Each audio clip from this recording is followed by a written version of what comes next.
ఈరోజు తల్లిదండ్రులైన వారు చాలా ఇంపార్టెంట్ అండి. పిల్లలకి ఏం లేదంటే కనికరం లేదు. సంబంధం లేని వ్యక్తులకు భోజనం పెడతాం, సంబంధం లేని వ్యక్తులు ఇంటికి పిలుస్తాం, సంబంధం లేని వ్యక్తుల కోసం ఎంతో ఖర్చు పెడతాం. కానీ జన్మ నుంచి కని పెంచిన వారికి పట్టిన అన్నం పెడతానికి చెయ్య రావట్లేదు. ఎందుకంటే వాడు ఉపాధి చెప్పరు, మాటలు చెప్పరు. తీగా ఉన్న తేనెలండి మాటలతో మనల్ని భ్రమపరచుకు. వాళ్ళకి తెలిసిందల్లా ఒకటే, నువ్వు బాగుండాలి, బాగుండాలి, బాగుండాలి. దేవునికి స్తోత్రం. హల్లెలూయా. మీకు అర్థమైందా? కన్న తల్లిదండ్రులు ఆ విలువ అనేది లేని వాడికి తెలుస్తుంది, ఉన్నవాడికి తెలియదు. అయ్యో మా అమ్మ ఉంటే బాగుండు, మా నాన్న ఉంటే బాగుండు అనేది. అర్థమైందా? ఉన్న వాళ్ళని జాగ్రత్తగా కాపాడుకోండి. మీ నుండి ఏం ఆశిస్తున్నానండి? సంవత్సరానికి ఒక జత 2 జతల బట్టలు ఏంటి? ఏదైనా మీరు వండుకున్నప్పుడు, ఏదైనా నీసు ఏదైనా వండుకున్నప్పుడు ఒక ముద్ద అన్నం తప్ప మీ దగ్గర ఏం ఆశిస్తారు? ఇంకేం ఆశిస్తారా? కోట్లు తీసుకొచ్చి నగపోకుండా కళ్ళేయ్యా, నాకు ఆ దాసు మిగిలిపోయింది ఏదో నన్ను అడుగుద్దా? అడగదు.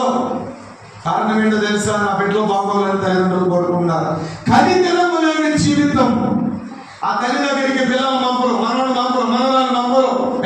అడిగి వెళ్తాం ఇట్లా అంటారు. మీ అమ్మ దగ్గర పంపిస్తాం అనిచ్చారా? ఆడపిల్ల తల్లి దగ్గరికి పంపకుండా ఉంటారా? ఆడపిల్ల తల్లి దగ్గర ఏదో పంపిస్తారు కానీ నాయన దగ్గర పంపరు.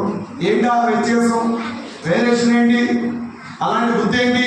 నువ్వే నీ పిల్లడికి ఏం చేస్తున్నావు అంటే పక్షపాతం అనేది దాన్ని అలవాటు చేస్తున్నావు. రేపొద్దు నువ్వే నేర్పిస్తున్నావు. రేపొద్దు నీ బిడ్డ ఎదిగినప్పుడు శత్రువు ఎక్కడో లేడు, నీ ఇంట్లోనే ఉన్నాడు. ఎందుకంటే నువ్వే తయారు చేస్తున్నావు. ఎలాగా? నాయన దగ్గరికి ఎలాగయ్యా, అమ్మమ్మ దగ్గరికి వెళ్ళు. ఆ తాతయ్య దగ్గరికి ఎలాగయ్యా, ఈ తాతయ్య దగ్గరికి వెళ్ళు. ఆ తాతయ్యతో మాట్లాడకయ్యా, ఈ తాతయ్యతో మాట్లాడు. ఏంటిది? శత్రువుని నీ ఇంట్లో నువ్వే తయారు చేస్తున్నావు. నీ పిల్లలు నిన్నే చూస్తూ బ్రతుకుతారు, నిన్నే చూస్తూ ఎదుగుతారు, నిన్నే చూస్తూ తింటారు, నిన్నే చూస్తూ చదువుతారు, నిన్నే చూస్తూ పడుకుంటారు. బయట ఉన్న చూడరు. 24 గంటలు ఇంట్లో ఉన్న తల్లిదండ్రులని చూస్తారు.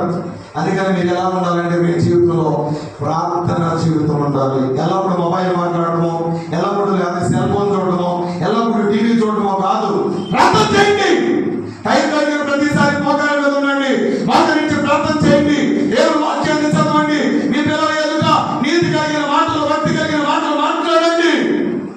మీ పిల్లలు అదే నేర్చుకుని రేపటి దినాన మీతో పాటుగా మంచి జీవితాన్ని కలిగి ఉంటారు.